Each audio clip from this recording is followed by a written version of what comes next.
Senior superintendent of police traffic Rohit Baskotra जी,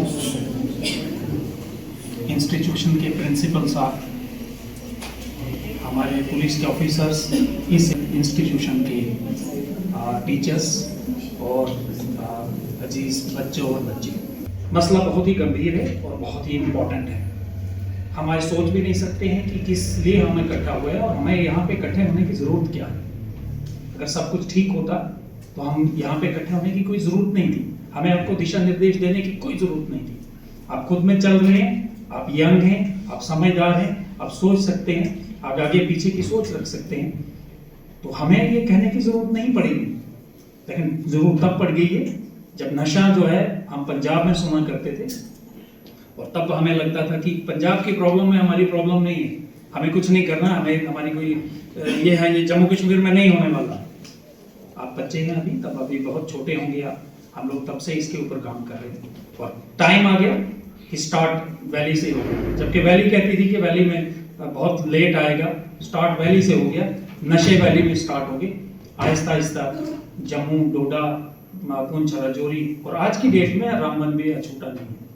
कुछ दिन पहले एक यूथ की डेड बॉडी हमें पुलिस स्टेशन के बगल में मिली थी, पीछे नाले में। जब हमने उसको देखा कि ये कौन सा बच्चा है, तो हमारा ही एक बच्चा डिस्ट्रिक्ट का राम बनिहाल का था, 23 साल हुआ, इतना खूबसूरत, इतना स्मार्ट कि देखते लगता रहे ये तो कोई हीरो से कम नहीं है। लेकिन प्रॉब्लम ये, गलत रास्ता चुना। गलत रास्ता चुनने के बाद घर वाले भी उसकी केयर नहीं करने लगे। 15 साल से डेड बॉडी एक नाले में पड़ी है और वहां पे मिट्टी पड़ी हुई है, ऊपर से कुछ झाड़ियां हैं, झाड़ियों के बीच में किसी ने पूछा तक नहीं उसको। उसके घर वाले सोच रहे थे कि उनके रिलेटिव यहाँ पे रहते हैं, रिलेटिव उसके पास होंगे, रिलेटिव सोच रहे हैं घर गया होगा। 15 दिन के बाद हमें डेड बॉडी मिली और आप यकीन मानिए, हम पुलिस वालों का बहुत बड़ा दिल होता है क्योंकि हमने बड़े से इंसिडेंट्स देखे होते हैं, लेकिन कभी कभी इंसान जो है वो परेशान हो जाता है कि क्या हम सभी मिलके एज ए सोसाइटी इन चीज़ों को प्रोटेक्ट कर सकते हैं? क्या हमारी कोशिश इस रास्ते पे हो सकती है? अगर हम किसी काम के लिए कोशिश नहीं कर सकते हैं तो हमारे किसी चीज़ को भी क्रिटिसाइज करने का कोई राइट नहीं बनता। अगर हमने आपको दिशा निर्देश नहीं दिए, आपसे बैठ के आपके साथ बात नहीं की है, आपको एक अच्छे रास्ते पे लाने की कोशिश नहीं की है, तो मेरा कोई फर्ज नहीं बनता है कि मैं कहीं जाके कहूँ और कहूँ कि नशा खराब है, नशा नहीं करना चाहिए। अगर मैं खुद भी नशे ले रहा हूँ तो मेरा कोई अधिकार नहीं बनता है कि मैं आपको बता पाऊँ। और वो विल पावर, वो मोटिवेशन, वो स्ट्रेंथ नहीं रहेगी जिसके कारण मैं आपको बोल पाऊँ। इसलिए सबसे पहले जरूरी है कि हम खुद इस नशे से बाहर हों, तब जाके हम बात आपके सामने रख सकें। मैं बहुत सी बारीकियों के ऊपर नहीं जाऊंगा क्योंकि मुझे पता है एजुकेटेड स्टाफ है यहाँ पे। आप लोगों ने अगर इसके ऊपर डिस्कशन की होगी तो उसके फायदे और नुकसानों के बारे में आपने जरूर बात की होगी। कौन सी चीज नशे के साथ है, नशा है किस चीज में और किस में नहीं है, इसके ऊपर तो बात हुई होगी, उसके फायदे और नुकसान के ऊपर डिस्कशन हुई होगी। मैं ये टॉपिक आप लोगों के लिए छोड़ देता हूँ और ये मान के चलता हूँ कि इन सारी चीजों को का आपको नॉलेज है और मैं इस चीज़ों को रिपीट करके आप लोगों को हुजूर में बोर नहीं करना चाहता हूँ। मैं छोटी सी बातें आपको, कुछ अपने एक्सपीरियंसेस और कुछ चंद चीज़ें जो हम ऑब्जर्व करते हैं फील्ड में, उनके ऊपर थोड़ी सी बात करना चाहूँगा। मैं सबसे पहले पोस्ट जब एक जगह हुआ था, मैं इंस्टीट्यूशन का नाम जरूर लूँगा, मनीगांव में, तो वहाँ हमारे ट्रेनिंग्स कुछ 2-3 नशे में थे। मुझे पता लगा as a youth, as a young आदमी, ये पता होता कि नहीं मैं इनको मॉडिफाई करके चेंज कर सकता हूँ। 2 को हमने ट्राई किया, दोनों को हमने छुड़ा के नशे में लिया। एक कश्मीर का था, एक अखनूर का था। हमारी ट्रेनिंग से निकलने के बाद अखनूर वाले ने दोबारा स्टार्ट किया और मैं इनको ट्रैक करता रहा। 6 महीने के बाद नाली में गिर गया एंड ही डाइड। कश्मीर वाला छूट गया और बच गया। कहने का मतलब है कि हम एफर्ट करें, कोशिश करें तो नतीजा, मैं नहीं कहता हूं कि 100% हमें मिले, लेकिन कुछ नतीजा आपको मिलेगा। और अगर हम सारे मिलकर कोशिश करें और 10% भी लोगों को हम निकाल के बाहर पे ले आए तो मुझे लगता है ये बहुत बड़ी कामयाबी होगी। ये हम समाज के लिए एक बहुत बड़ा काम करने वाले होंगे। आज आप बच्चे होंगे, आप किसी के बच्चे हैं, कह सकते हैं कि ये उसका बच्चा है, ये उसकी बच्ची है, ये किसी के बच्चे नहीं, ये हमारे बच्चे हैं। सभी आप भी हमारे बच्चे हैं, ये हमारे बच्चे हैं। आप समाज के बच्चे हो और देश के बच्चे हो, और हम सब का फर्ज बनता है कि हम देश के बच्चों को अगर और देश की बच्चों को नहीं बचा पा रहे तो हम कहाँ एक स्वस्थ समाज की बात करने के जा रहे हैं। हमें बहुत जरूरी है कि हम ये सोच के भूल जाएं ये किसकी बच्चियां और ये किसके बच्चे हैं। इससे ऊपर उठ के हम कहें कि हमारे बच्चे अगर तबाह हो रहे हैं तो हमारा देश तबाह होगा। हम इन सभी चीजों से ऊपर उठ के देखना पड़ेगा। ये सभी हमारे बच्चे हैं, ये सभी हमारी बच्चे हैं, और हम सब कोशिश करें मिलके। ये एक आदमी के कहने से नहीं होगा। जैसे अभी रोहित साहब कह रहे थे, एक ट्रैफिक कितना चालान करके कितने लोगों को रोक पाएगी?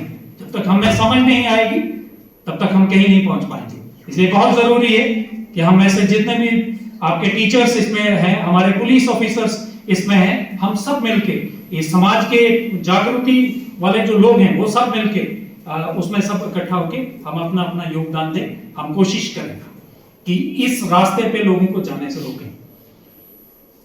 19, 20, 18, 11 और 22 तक ये जो उम्र होती है बहुत टेंडर उम्र होती है। हम सभी इसमें से गुजरे हैं, आप लोग इससे भी शायद कुछ गुजर रहे हैं, कुछ गुजर गए होंगे। तब आपको कोई भी बंदा छोटी सी बात समझा के आप उसके पीछे लग जाते हैं और ये मान जाते हैं कि ये ट्रूथ है, और लोग इन सारी चीजों में मुलव्वस हो जाते हैं। छोटी सी गलती हो जाती है तो आपको काफी दूर तक ले जाती है गलती, और जब तक इस गलती का एहसास होता है तब तक आप नशे के अंदर इस तरह से डूब गए होते हैं कि बाहर निकालने का रास्ता कठिन है। मुश्किल नहीं है, नामुमकिन तो बिल्कुल नहीं है, लेकिन मुश्किल जरूर है, और आने के लिए, बाहर निकलने के लिए बहुत प्रॉब्लम होगी। और कई मैंने देखा बहुत ज्यादा लोग इसमें इन्वॉल्वमेंट होने के कारण आज हर घर में परेशानी है। हर घर में बच्चे बाहर निकलते हैं तो माँ बाप परेशान होते हैं। मैं भी एक बाप हूं, मैं भी ये सोचता हूं कि अगर मेरा बेटा, लकीली आपसे तो बड़ा ही होगा मेरा बेटा, तो फिर भी मैं ये हमेशा ध्यान रखता हूं कहां गया, किस कंपनी में रहा, किसके साथ मिला, कितना किस चीज को क्या यूज कर रहा है, किससे बातें कर रहा है। तो बहुत इंपॉर्टेंट हो गया है, सभी पेरेंट्स की होगी। आप यहां पे आए होंगे, आपके पेरेंट्स जरूर सोच रहे होंगे। लिहाजा हम सबको मिलकर एक सोच बनाने की जरूरत है। हम हर एक बंदे को नहीं समझा पाएंगे। हम यहां से उठे और सबको समझाने बैठे, नहीं हो पाएगा। मैं चाहता हूं कि आज जो भी यहां पे बोला गया हो, आप उसके ब्रांड एम्बेसडर बने और आप अपने कम से कम 10-10 लोगों को समझा के इस बातों को आगे तक फैलाएं, ताकि हम कुछ ना कुछ कंट्रीब्यूट करके कुछ लोगों को रोक पाए। अगर हमने यही सुना, हमने सुना और अपने साथियों को नहीं रोका, तो मुझे लगता है हम अपनी जिम्मेदारियों के बाहर निकल रहे हैं। अगर आपका साथी इसमें मुलव्वस है तो आपका पूरा फर्ज बनता है कि आप उसको बात करें, उसको समझाएं और उसको इस बात से बाहर निकालें। परेशानी तो तब हो गई है जब जम्मू सिटी और कश्मीर सिटी में हमारे बच्चे भी इन्वॉल्व हो चुकी हैं, लड़कियां भी इन्वॉल्व हो चुकी हैं। इससे गिरी हुई बात क्या हो सकती है? ये समाज उठने का नाम नहीं लेता। कई बार हैरानगी होती है कि हम कहां जा रहे हैं, हम क्या कर रहे हैं, हम इस इंपॉर्टेंट एस्पेक्ट को क्यों नहीं पकड़ पा रहे हैं। हम का मतलब है समाज, हम सब मिलके। बहुत जरूरी है कि हम एक प्लेटफॉर्म पे खड़े हों, एक बात करें और लोगों को मना के इससे कुछ निकाल पाए, तो मुझे लगता है हमारी कुछ कंट्रीब्यूशन होगी। कौन कौन सा नशा, मैं फिर कहता हूं कि क्या क्या है, किस दिमाग के ऊपर या दिल के ऊपर या ब्लड के ऊपर या सर्कुलेशन के ऊपर, बॉन्स के ऊपर, जॉइंट्स के ऊपर कहां कहां असर पड़ता है, वो शायद अभी तक हो चुका होगा। मैं इस पर बिल्कुल नहीं आऊंगा। मैं एक चीज बताता हूं कि इंसान को नशे की आदत कहां से पड़ती है, उसके बारे में मैं थोड़ा सा समझाऊंगा। शायद मुझे लगता है कुछ चीजें आपको क्लियर हो। एक बुक है जिसका नाम है एटॉमिक हैबिट्स। एटॉमिक हैबिट्स लिखी है जेम्स क्लियर ने।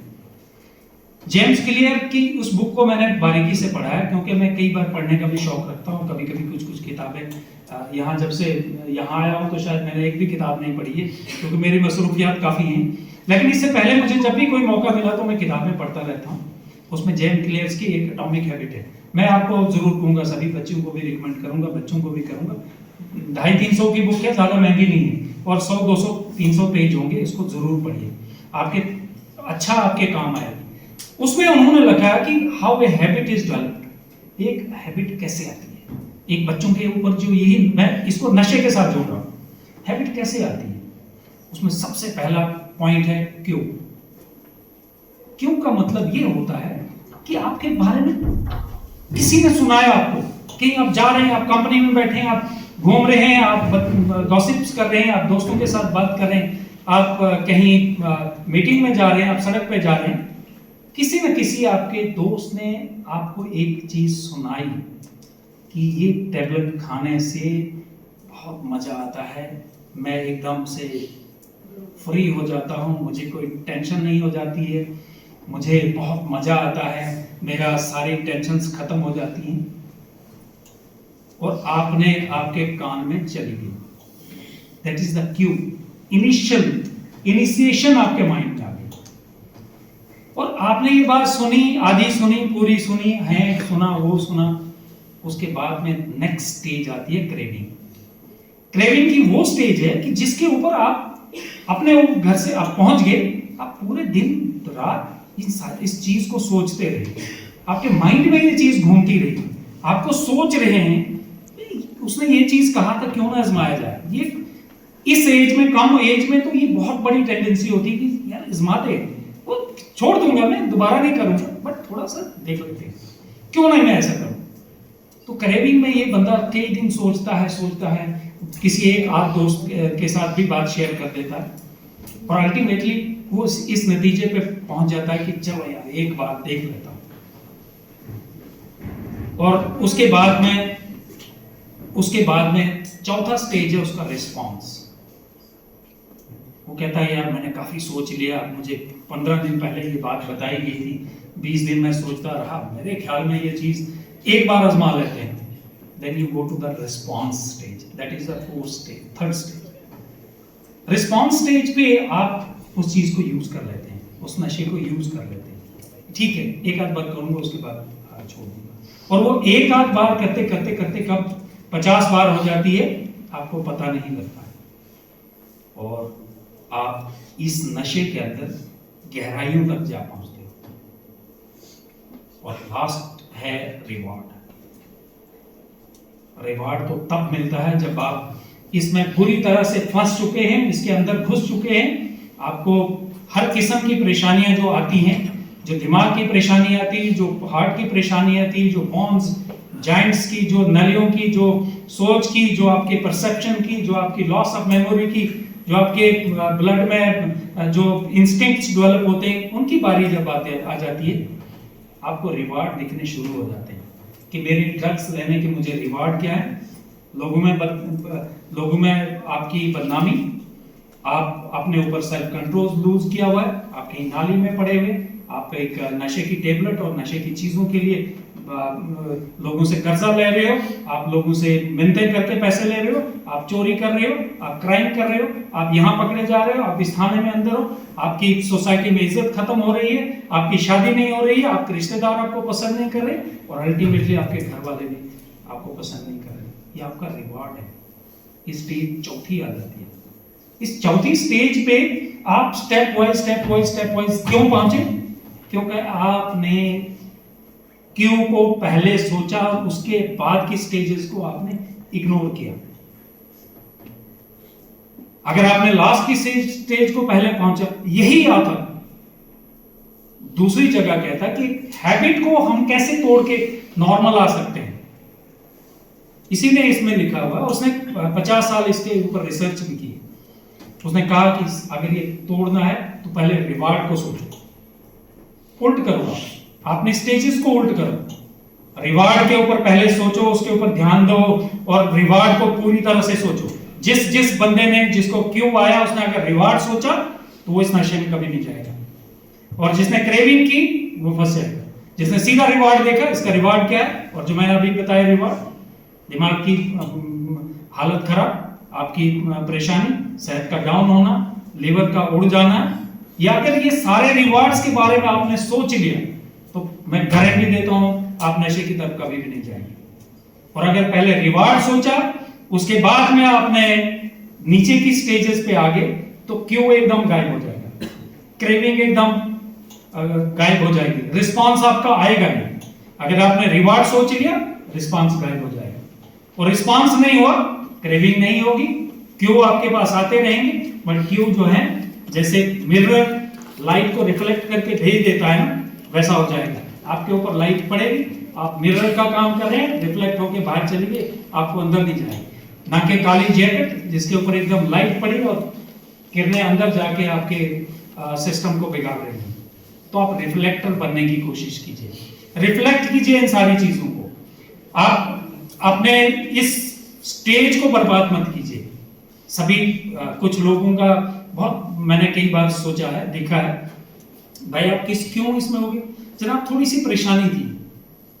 मैं एक चीज बताता हूं, चेक कर लीजिए, आप छोटे बच्चे हैं अभी, देख लीजिए इस दुनिया में कौन सा बंदा है जिसको परेशानी नहीं है। कोई एक बंदा है जिसको आप सोचते हैं कि ये बिल्कुल ही परेशानी से ऊपर है? नहीं। आप सोचते होंगे कि रोहित साहब ने इतनी बढ़िया जैकेट पहनी है, ऐश में बैठे होते हैं, ये यही जानते हैं कि कितनी मुसीबत में होते हैं, कितनी जगह पे सवालों के जवाब देने पड़ते हैं, कितनी जगह पे इनको हर चीज की जवाबदारी देनी पड़ती है। आप सोच रहे हैं एसएसपी साहब तो मजे में हैं जी, बड़े मजे हैं, ये इधर उधर घूमते हैं, इनका तो ऐश है। आपको ये पता नहीं है कि मुझे हर जगह हर चीज का जवाब देना है।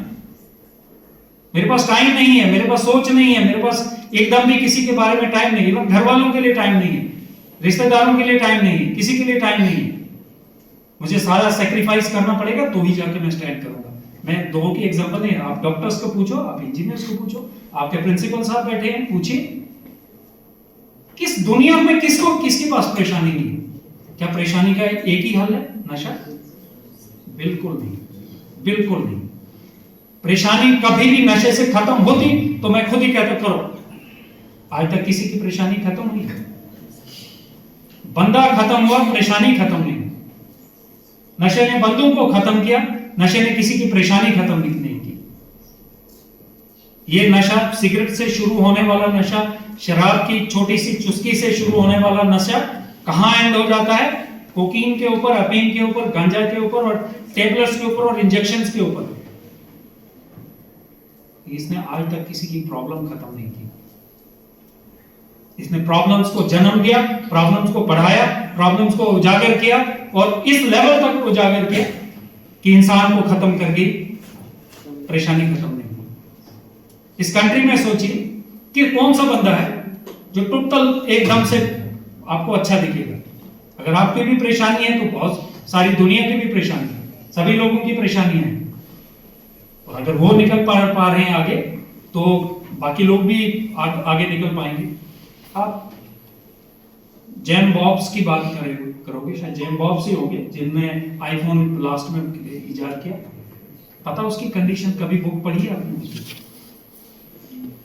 वो एक ऐसा दुनिया का अमीर तरीन आदमी होके अब डेथ भी हो चुकी है, आईफोन के जो मालिक है।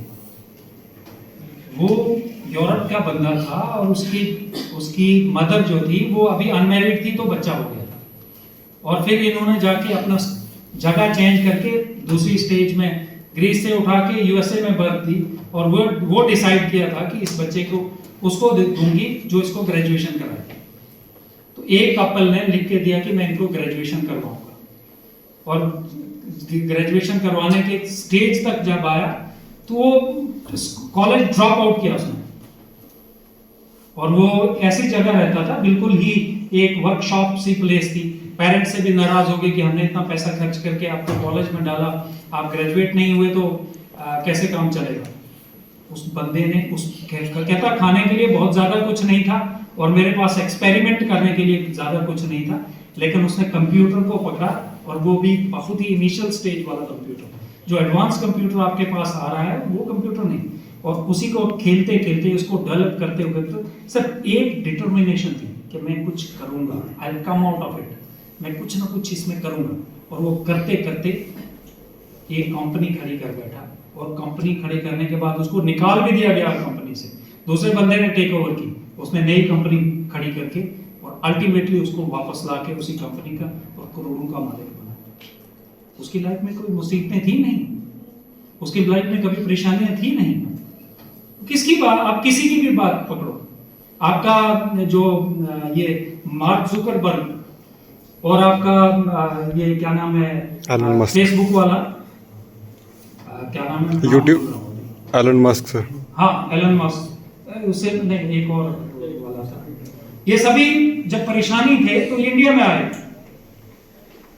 मार्क जुकरबर्ग को भी बताया है एलन मस्क ने कि जब मैं बहुत बड़ी परेशानी में था और मेरे पास कोई रास्ता नहीं मिल रहा था, I came to India, stayed in the temple, did my meditations there, had gained some knowledge of silencing my mind, silencing my heart, slowing down movements of my heart. तो उसके बाद में वहां से निकल के बाद when I went back into America, I did some things or certain things which controlled the further course of my life, and that's why I am successful. Mark Zuckerberg भी जब परेशान हो गया यूएस में, कुछ काम नहीं चल रहा था, he came to India. He stayed in the same temple, did meditation, did basic things. अपने जो भी वहाँ पे चीज़ें कर सकता था अपने आप को शांत करने के लिए, अपने आप को बचाने के लिए, वो की। 1-1.5 साल लगाया, went back to America।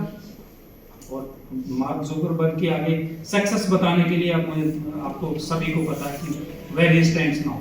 He controls the economy of the country. He is a big firm. तो आपके पास इतनी गहरी गहरी एग्जांपल्स हैं कि जब कोई परेशानी आए तो कहाँ पे खड़े हों और कैसे हम आगे बढ़ें। तरीके हैं, हर रिलीजन में तरीका है, हर समाज में तरीका है, हर सोसाइटी के पास सोल्यूशन है, लेकिन हमने वो रिलीजियस चीजें छोड़ दी। हम जुड़िए अपने जो जिस रिलीजन को आप फॉलो करते हैं, जुड़िए इसके साथ, उसमें अच्छी बातें बताई गई। हर बुक में रिलीजियस बुक में किताबें लिखी, ये अच्छी चीजें बताई गई, चलिए उसके ऊपर, देखिए सब एक रास्ता अच्छा बताती हैं, आप फॉलो कीजिए उसको और अपने आप को खुशहाल बनाइए। और इस ड्रग्स के जो चुंगल है इससे निकल के बाहर बताइए। इसका कोई फायदा नहीं होगा जब तक आप 20-20 लोगों को खुद नहीं बताएंगे। आप बताइए, आप एम्बेसडर बनिए, आप समझाइए लोगों को और आप देखिए वो जो खुशी मिलेगी आपको, आप अपने 2-5 दोस्तों को वहां से निकाल के जब वापस आओगे, आपको आप सोचोगे कि आपको कोई बहुत बड़ा रिवार्ड मिलेगा, आपको सेटिस्फेक्शन का रिवार्ड मिलेगा। और सेटिस्फेक्शन का रिवार्ड आई थिंक इस दुनिया में सबसे बड़ा रिवार्ड है। when you get satisfied out of something, that is the biggest ever award to you. वो आपको मिलेगा, सेटिस्फेक्शन मिलेगा, एनकरेजमेंट मिलेगी और आप आगे बढ़ेंगे और आप इस चीज को बाकियों को समझाते हो, एक मैसेज देते जा रहे हैं और एक ट्रेल छोड़ते जा रहे हैं for others to follow. I hope, मुझे लगता है आप काफी बोर हो गए हैं। फिर कभी मुलाकात होगी किसी और बात पे ऊपर, किसी और मुद्दे के ऊपर फिर जरूर मिलेंगे। आपका बहुत बहुत थैंक यू वेरी मच।